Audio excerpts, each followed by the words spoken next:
Hello and welcome to my YouTube channel JP the chemist. एक और lecture आपके सामने है द डॉबरिनर्स क्लासिफिकेशन। अब जो लेक्चर्स रहेंगे वो पीरियोडिक क्लासिफिकेशन से रिलेटेड रहेंगे, जो मैं अभी कमिंग डेज में आप अपलोड करने वाला हूं। तो I hope you will subscribe my channel so that you can get the updates. तो चलो शुरू करते हैं डॉबरिनर्स क्लासिफिकेशन। डॉबरिनर जो था देर वाज, अगर आप उनकी डेट देखें तो 13 दिसंबर 1780 से लेकर 24 मार्च 1849। डॉबरिनर जो था he was a German chemist. His law of triad laid the foundation in the field of classification of elements.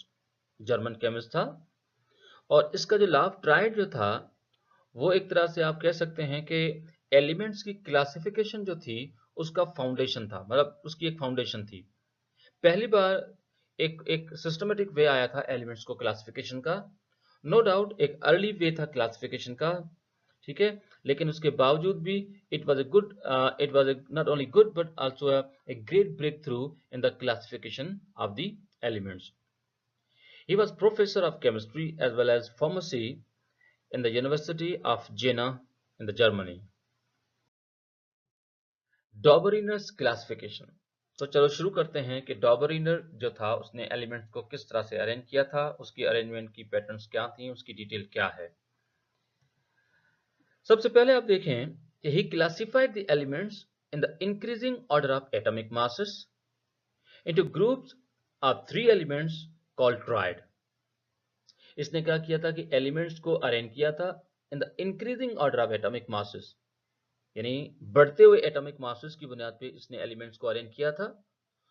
In elements को उसने ग्रुप में रखा था और हर ग्रुप में 3 एलिमेंट्स थे और इसी वजह से जो है वर्ड यूज किया गया था क्या, ट्राइड। यहां पर जो वर्ड ट्राइड है इसकी मीनिंग है ग्रुप ऑफ 3 एलिमेंट्स, ठीक है। तो यहां पर वर्ड ट्राइड की जो लफ्जी माने है वो क्या बनेगी, वो बनेगी ग्रुप ऑफ 3 एलिमेंट्स, ठीक। एक और चीज आपके नॉलेज में होनी चाहिए कि each tried contains the elements with similar properties, मतलब हर ट्राइड के अंदर जो एलिमेंट थे उनकी प्रॉपर्टीज भी सिमिलर थी। अब दो बातें आपको याद रखनी है। नंबर एक कि जब एक ट्राइड के अंदर जब एलिमेंट्स को अरेंज किया तो order of arrangement increasing order था एटॉमिक मासेस का।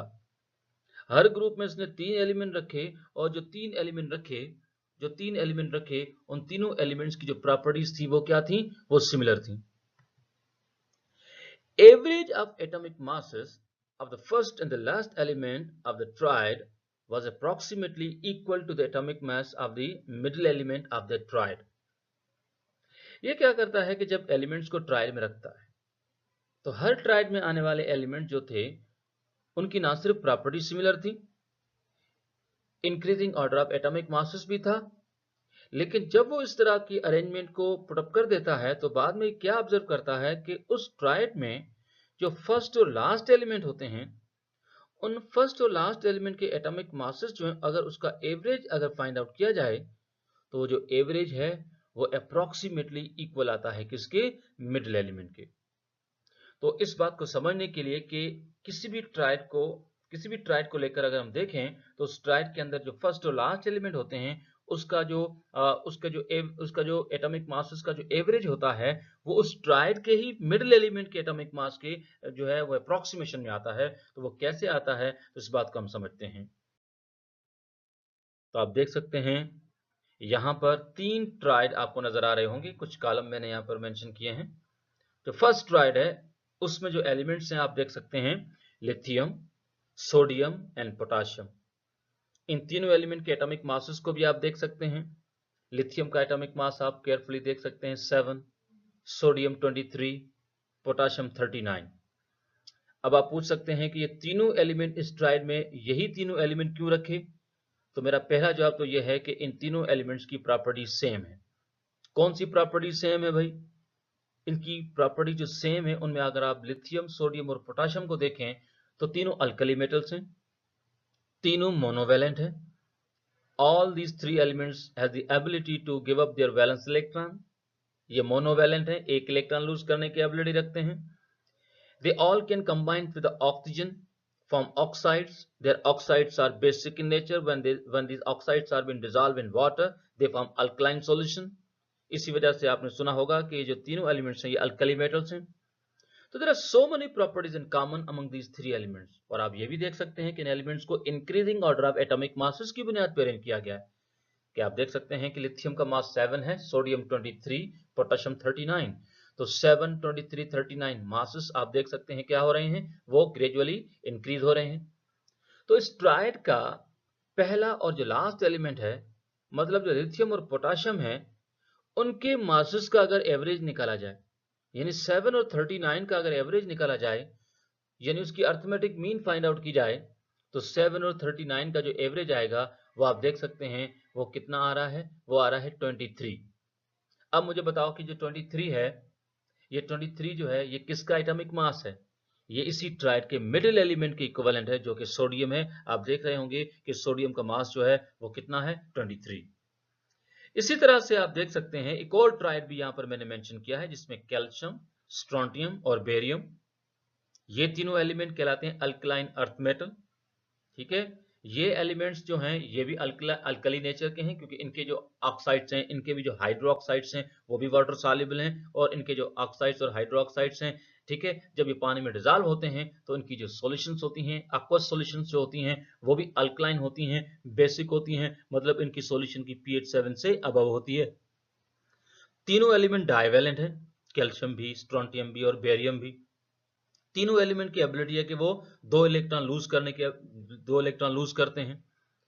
अगर आप कैल्शियम और बेरियम, मतलब फर्स्ट और लास्ट एलिमेंट जो है इस ट्राइड के, उनके एटॉमिक मासेस का अगर आप एवरेज फाइंड आउट करें, तो आप देखोगे यहां पर जो एवरेज आ रहा है वो आ रहा है 88.5। अब आप देखें कि 88.5 जो है ये स्ट्रोंटियम का जो एटॉमिक मास है 87.6 उसके अप्रोक्सीमेशन में आ रहा है, उसके क्लोज आ रहा है। तो इसका मतलब क्या हुआ कि ट्राइड में आने वाले एलिमेंट जो हैं उनको increasing order of atomic masses की बुनियाद पे भी अरेंज किया गया। एक ट्राइड के अंदर आने वाले एलिमेंट की प्रॉपर्टीज भी सेम है, और इस तरह से फर्स्ट और लास्ट एलिमेंट के मास जो जो एलिमेंट्स हैं उनके अगर एटॉमिक मासेस का एवरेज फाइंड आउट किया जाए तो एवरेज जो है वो अप्रोक्सीमेट आ रहा है किसके, टू द मिडिल एलिमेंट। तीसरा ट्राइड भी आपके सामने है, you can see chlorine, bromine और आयोडीन। तो क्लोरीन, ब्रोमीन और आयोडीन तीनों हेलोजेंस हैं। तीनों एलिमेंट्स जो होते हैं वो साल्ट बनाते हैं। जो वर्ड हेलोजन है इसका मतलब है साल्ट बनाने वाले। ठीक है, ये क्लोरीन क्लोराइड्स बनाता है, ब्रोमीन ब्रोमाइड्स बनाता है, आयोडीन आयोडीन साल्ट बनाता है। ठीक है, अगर आप इन तीनों एलिमेंट्स को देखें तो क्लोरीन और आयोडीन के एटॉमिक मासेस का अगर एवरेज निकाला जाए तो वो एवरेज आ रहा है 81.5। अब 81.5 को देखें और ब्रोमीन जो कि मिडिल एलिमेंट है उसके एटॉमिक मास को देखें तो आप देख सकते हैं कि जो उसका एटॉमिक मास है वो 80 है। तो जो एवरेज आया है वो ब्रोमीन के एटॉमिक मास के अप्रोक्सीमेशन में आया है, उसके बहुत ज्यादा क्लोज आया है।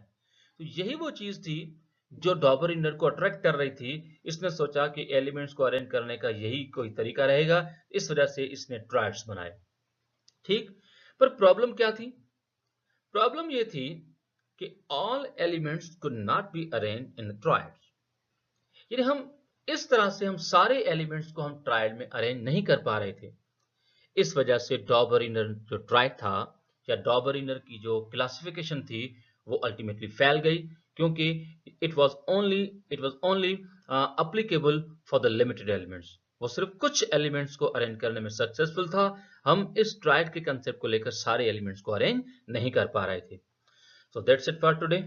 That's it for today and hopefully जो नया लेक्चर होगा वो अब इंशाल्लाह आपके सामने होगा। So that's it and over. Thank you.